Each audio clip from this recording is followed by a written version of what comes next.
दोस्तों, एक अच्छी नींद लेना क्यों ज़रूरी है, इसको हम इस तरीके से समझेंगे कि जब भी हम अच्छी नींद लेते हैं, यानी प्रॉपर 7 से 8 घंटे की नींद ले लेते हैं, तो हम महसूस करते हैं कि सुबह उठते ही हमारी बॉडी एनर्जेटिक रहती है और हमारा जो माइंड है वो पूरी तरीके से रिफ्रेश रहता है। और बेसिकली जब मनुष्य पूरे दिन मेहनत करके आता है तो क्यों आता है, वो सिर्फ और सिर्फ एक अच्छी और सुख वाली चैन की नींद लेने के लिए। लेकिन काफी बार क्या होता है कि हम अपने काम का इतना ज्यादा स्ट्रेस ले लेते हैं कि हमारी रातों की नींद तक उड़ जाती है, जो कि हम बहुत ही ज्यादा गलत करते हैं। तो अगर आपको भी ऐसा लग रहा है कि किसी कारण की वजह से आप अपनी नींद से कॉम्प्रोमाइज कर रहे हैं या ऑटोमेटिकली आपको नींद नहीं आ रही है, यानी अनिद्रा आपको महसूस हो रही है, तो मैं आपको बता देती हूँ इसके कुछ कारण जिम्मेदार होते हैं। सबसे पहला कारण होता है स्ट्रेस यानी तनाव। अगर आपने किसी भी चीज का स्ट्रेस ले लिया है तो ये कहीं ना कहीं आपकी नींद पर असर जरूर डालता है। दूसरा, इसकी वजह से आपको चिड़चिड़ापन बहुत ही ज्यादा बढ़ जाता है। मतलब आप हर छोटी से बड़ी चीज में चिड़चिड़ करने लग जाते हो, जिसकी वजह से ऑटोमेटिकली आपके अंदर गुस्सा बढ़ने लगता है और जब आपको गुस्सा आता है तो आपके सारे काम खराब हो जाते हैं। तीसरा होता है बीपी। तो जब आपको कभी गुस्सा आ रहा है, चिड़चिड़ापन बढ़ गया है, तो साथ में इस दौरान हमारा बीपी भी अनकंट्रोल हो जाता है, या तो बहुत बढ़ जाता है या घट जाता है। तो कहीं ना कहीं ये भी अनिद्रा की एक परेशानी हो जाती है। चौथा है हाइपरटेंशन। अगर आपको बहुत ही ज्यादा हाइपरटेंशन की समस्या है, यानी आप बहुत ही ज्यादा टेंशन में रहते हैं, तो ये कहीं ना कहीं आपके लिए बहुत ही ज्यादा परेशानी की बात है। तो जब भी आप गुस्से में हैं, आपको लग रहा है कि आप पूरी तरीके से मेंटली रूप से एकदम परेशान है, स्ट्रेस ले चुके हैं, तो आपको सिर्फ और सिर्फ लंबी गहरी सांस लेनी चाहिए। श्वासों का बहुत ही बड़ा रोल होता है अपने माइंड पर एक अच्छा कंट्रोल करने के लिए, क्योंकि आप कभी नोटिस करना कि आपको ना बहुत तेज गुस्सा आ रहा है, लेकिन उस दौरान आपको दिमाग में एक चीज याद रखनी है कि आपको श्वासें लंबी गहरी लेनी है। तो जैसे ही आप श्वासों को लंबा गहरा लेने लग जाओगे, आपका माइंड तुरंत रिलैक्स मोड में चला जाएगा। तो जैसे ही आप रिलैक्स हो जाओगे ऊपर से नीचे तक, तो आपको नींद अच्छी आ जाएगी। तो कहीं ना कहीं जो पूरा रोल है वो हमारी श्वासों का होता है। श्वासों के माध्यम से हम अपनी बॉडी पर, अपने माइंड पर एक अच्छा कंट्रोल कर सकते हैं और उसे रिलैक्स मोड में ले जा सकते हैं। तो चलिए अब मैं आपको बता देती हूँ वो कौन से 2 प्राणायाम है जिनके अभ्यास से आप अपने इंसोमिनिया यानी अनिद्रा की समस्या को खत्म कर सकते हैं। लेकिन ध्यान रखिए, इन प्राणायाम को शुरू करने से पहले आपको स्क्रीन टाइम ऑफ करना होगा, यानी सोने से आधे या 1 घंटे पहले फोन को या फिर टीवी को आप बंद कर देंगे, उसका यूज नहीं करेंगे। आफ्टर आप ये प्राणायाम कीजिए और उसके बाद आंख बंद करके सो जाइए। सच में आप एकदम रिलैक्स हो जाएंगे। तो पहला जो हमारा प्राणायाम है उसका नाम है चंद्र भेदी प्राणायाम। चंद्र यानी चंद्रमा के समान ठंडा। तो जब आप इसका अभ्यास करते हैं तो आपका माइंड एकदम कूल हो जाता है, ठंडक मिल जाती है आपके शरीर को, आपके मन को, आपका कंसंट्रेशन लेवल बहुत अच्छी तरीके से बढ़ जाता है, जिसके बाद आप रिलैक्स हो जाते हैं। तो अभी देखेंगे चंद्र भेदी का अभ्यास आपको किस तरीके से फॉलो करना है। तो सिंपली आपको इस तरीके से सुखासन में बैठ जाना है, या तो अगर आप अपने बेड पर बैठे हैं तो अपने लेग्स को ओपन कर लेंगे इस तरीके से, और पीछे अपनी दीवार पर कमर टेक कर इस तरीके से भी बैठ सकते हैं। जिसमें आपको कंफर्टेबल लग रहा है आप उस अकॉर्डिंग बैठ जाइए। तो अब आते हैं हम प्राणायाम की तरफ। सबसे पहले अपनी मिडिल और इंडेक्स, इन दोनों फिंगर को इस तरीके से हम बेंड कर लेंगे। ठीक है, इस तरीके से आपको मुद्रा बना लेनी है। सिंपली हमें अपने लेफ्ट यानी बाईं नासिका से श्वास को भरना है और दाईं नासिका से श्वास को बाहर छोड़ देना है। हमेशा यानी ऑल टाइम अपने लेफ्ट नोस्ट्रल से इनहेल करना है, राइट से एक्सहेल करना है। लेफ्ट से यानी बाईं नासिका से श्वास लेना है और दाईं नासिका से श्वास को बाहर छोड़ देना है। बिल्कुल सिंपल अभ्यास है।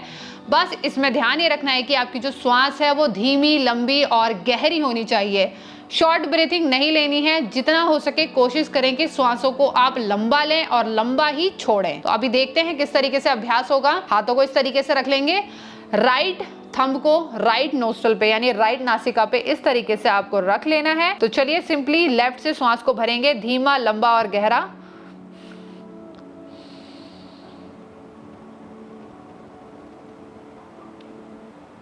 पूरा श्वास भरने के बाद अपने रिंग फिंगर से अपनी नोज को बंद कर देंगे कुछ इस तरीके से। ठीक है, देन अपने राइट वाले जो थंब है इसको रिलीज करते हुए श्वास को राइट नोस्ट्रल से बाहर छोड़ देंगे।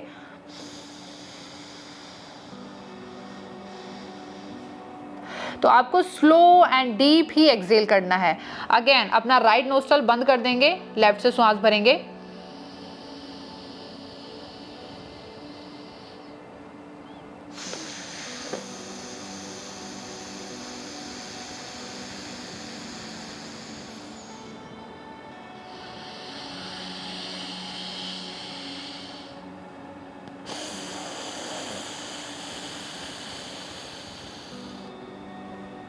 तो देखा आपने, बहुत ही सिंपल अभ्यास है। बाईं नासिका से श्वास लेना है और दाईं नासिका से छोड़ना है।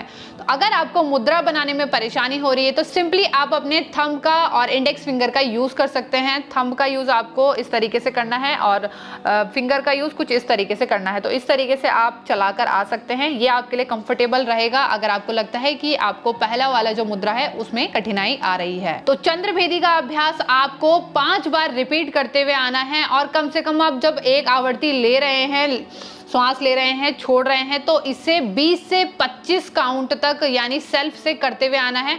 फिर रिलैक्स कर देना है, फिर दूसरी बार दोहराना है 20 से 25 बार। तो इसी तरीके से आप इसको 5 बार रिपीट कर लेंगे। दूसरा प्राणायाम बहुत ही ज्यादा इफेक्टिव है, इसे हम बोलते हैं भ्रामरी प्राणायाम का अभ्यास। यानी भौरे के समान आपको गुंजन करनी है और जब आप वो भौरे की गुंजन निकालेंगे अपने मुंह से, वाइब्रेशन यानी आवाज को निकालेंगे, तो जो आपका ये माइंड है इसमें एक वाइब्रेशन क्रिएट होगी जो कि आपके माइंड में जितनी भी परेशानियां, स्ट्रेस, तनाव है उसको कुछ इस तरीके से रिलीज कर देगी। तो अभी देखेंगे किस तरीके से इसका अभ्यास होगा। बहुत सिंपल है, बहुत ही ज्यादा इफेक्टिव है। दोनों अपने थंब को सामने की तरफ लेके आएंगे। अब यहीं से अपने कान के बाहर की तरफ हल्का सा प्रेशर देना है, ठीक है।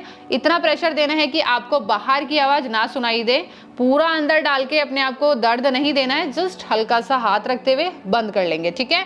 बाकी जो फिंगर्स हमारी बच रही हैं, 8 हो के 8 फिंगर्स अपनी आंखों पर हल्के हाथों के साथ कुछ इस तरीके से रख लेना है। अब यहीं से श्वास को भर लेंगे पहले अपने दोनों नासिका से यानी नोस्ट्रल से और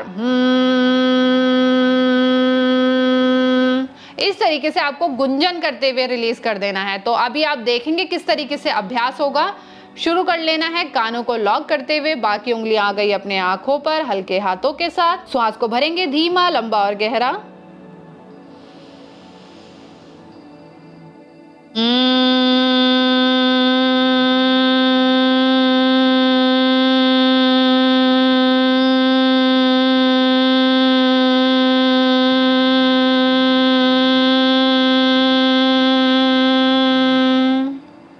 एक बार और करके बता देती हूँ, मुंह आपका बंद रहना चाहिए, सिर्फ नासिका का यूज होगा यानी नोस्ट्रल का यूज करना है। दोबारा से श्वास को भरेंगे अंदर,